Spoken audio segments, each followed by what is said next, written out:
Ya sudah. Anak-anak, hari ini materinya adalah rukso. Tapi sebelum membahas hari ini, anak-anak kemarin sudah membahas apa? Yang diskusi itu? Menghindari ghibah dan tabayun kemarin sudah paham? Saat ini Ibu mau menjelaskan rukso, ya. Rukso itu ada rukso sholat, ada rukso haji, dan ada rukso puasa. Banyak sekali rukso. Rukso itu keringanan. Ada enggak rukso sholat? Ada. Jika kita di rukso bisa dijamak qashar. Sekarang perhatikan videonya ya.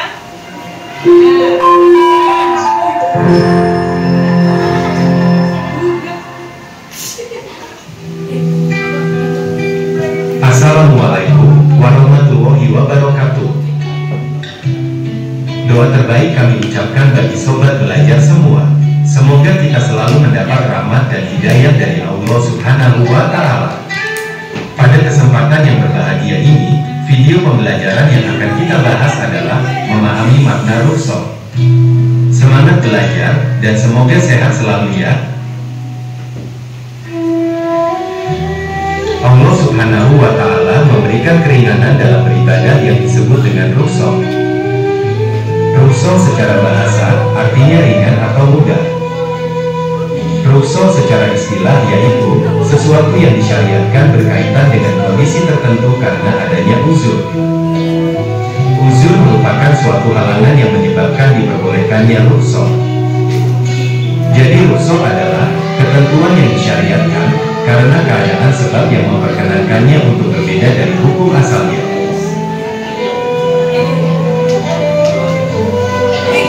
Berikut sebab-sebab adanya rukso. 1. Kondisi lemah yang dimiliki makhluk. Islam memberikan keringanan hukum agama yang disebabkan oleh kondisi seseorang yang lemah ataupun memiliki kekurangan. Contohnya, tidak diwajibkannya melaksanakan sholat dan puasa bagi orang gila dan anak kecil yang belum balik, serta tidak diwajibkan sholat Jumat bagi wanita, dan lain-lain. 2. Sakit. Sakit merupakan sebab dibolehkannya bertayamum sebagai pengganti wudhu jika badan tidak boleh terkena air, dan orang sakit boleh sholat dengan duduk ataupun baring. Dan juga diperbolehkannya tidak berpuasa ketika Ramadan, tetapi harus diganti di hari yang lain. 3. Safar atau bepergian. Seseorang yang bepergian atau seorang musafir diperbolehkan untuk menjamak dan mengkosor sholat, serta tidak berpuasa ketika Ramadan karena menempuh perjalanan yang jauh. 4. Lupa. Bagi umat muslim yang melakukan kesalahan atau melanggar hukum Islam karena lupa, maka dosanya akan digugurkan.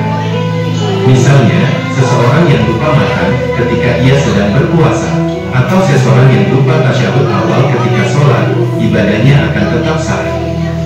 Apabila hal tersebut dilakukan dengan sengaja, tentu ibadah puasa dan sholatnya akan batal.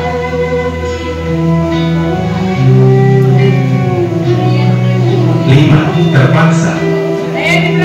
Dalam kondisi terpaksa, seorang muslim boleh merusak hak milik orang lain, memakan bangkai, meminum minuman keras, bahkan mengatakan hal yang membawa pada kekufuran selama hatinya tetap beriman. Akan tetapi, kondisi terpaksa yang dimaksud haruslah benar-benar terpaksa, bukan dibuat atau dianggap terpaksa padahal masih mampu. 6. Kondisi yang sulit untuk dihindari. Keadaan yang tidak diinginkan dan sulit untuk dihindari, karena hampir terjadi di mana-mana, bisa menjadi alasan untuk dimaafkan atau ditoleransi. Misalnya, seseorang yang mengalami salisul baul atau besan selalu keluar air kencing, dibolehkan mengerjakan sholat sekalipun keluar tetesan air kencing ketika sholat. Berikut Macam-macam rukso. 1. Rukso iskat atau pengguguran. Misalnya, gugurnya sholat Jumat, puasa, haji, umrah, jihad, dan ibadah-ibadah yang lain karena adanya uzur tertentu. 2. Rukso tanwish atau pengurangan. Misalnya, khosyuk salat 2 rakaat 4 dalam perjalanan dan sholat tanpa gerakan ruku, sujud, dan beberapa gerakan lain hingga sekedar yang mudah dilakukan oleh orang yang sakit. 3. Rukso ibdal atau penggantian. Misalnya, tayamum yang menggantikan wudu dan mandi janabah ketika tidak ada air atau sakit, dan duduk menggantikan berdiri dalam sholat. 4. Rukso takdim atau mendahulukan.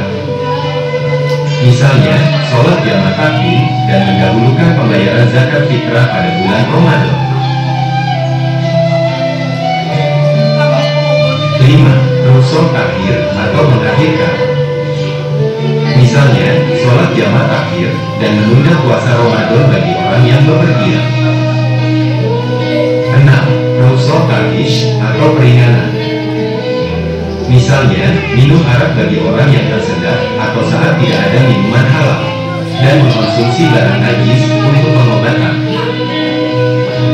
7. Rukso takhir atau perubahan. Misalnya, perubahan tata cara sholat dalam keadaan takut pada saat perang berkecamuk atau berlari dikejar musuh. Dalam hal ini, seseorang yang sholat tidak dituntut untuk sholat dengan tata cara seperti biasanya, seperti berdiri, ruku, sujud, dan menghadap kiblat. Namun, dia cukup berisyarat.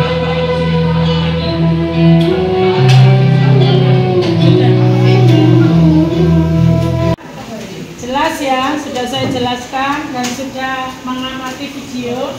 Coba sekarang pertanyaan semantik yang akan saya tanyakan kepada anak-anak.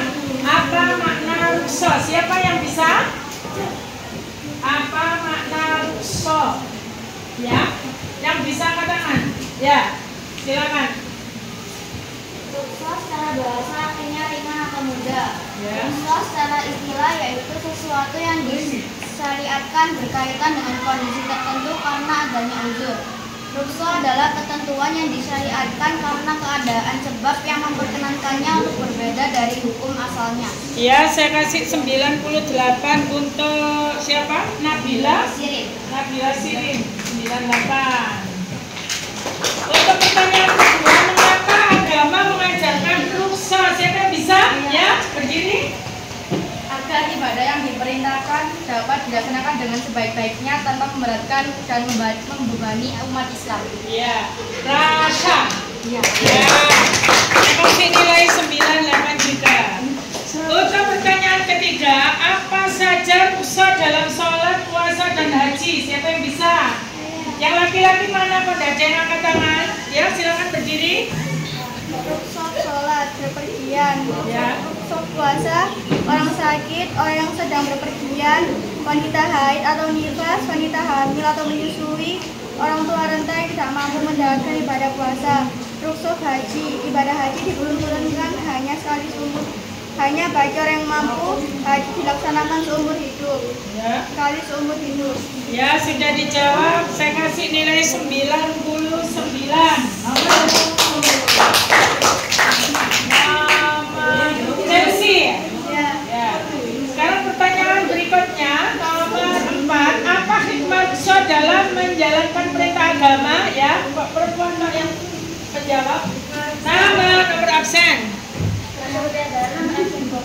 Ya. Hikmah rukso mempermudah pelaksanaan syariat Islam, membuktikan bahwa syariat Islam tidak kaku dan tidak pula ekstrim, menguatkan istiqomah dalam ibadah dan cinta ajaran Islam, dan juga mendorong sikap saling disiplin dan saling menghargai. Iya, coba saya kasih nilai 100. Selanjutnya, bagaimana kita menghargai orang lain dalam menjalankan ibadah? Siapa yang bisa? Yang laki-laki mana ya? Pengganti angkat tangan ya. Silakan. Nama nomor absen. Ayo untuk pembagian nomor absen 4. Ya. Menghormati hak setiap orang untuk memilih agamanya serta memberikan ruang bagi mereka untuk menjalankan ibadah sesuai agamanya. Bagaimana kita menghargai orang lain dalam menjalankan ibadah? Saya coba bilang. Memberikan ruang bagi mereka untuk menjalankan ibadah sesuai agamanya. Ya. Saya kasih nilai 98. Siapa yang mau menambahkan? Mau menambahkan dari Ayu Nurul?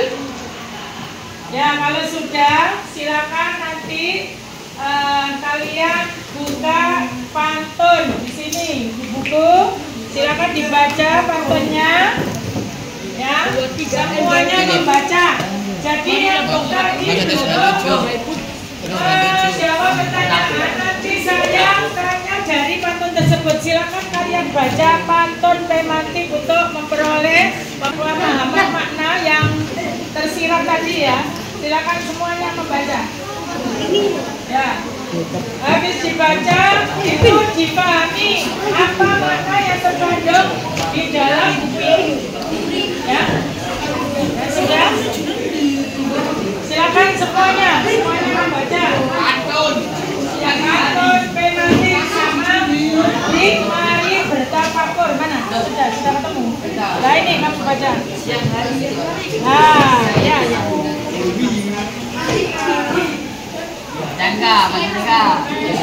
Sudah, kalau sudah nanti kalian tulis apa hasil dari pantun semuanya akan saya kasih nilai. Silakan dimulai dari sekarang. Ya. Kalau tidak tuntas, silakan dilanjutkan minggu depan. Tapi kalau tuntas hari ini.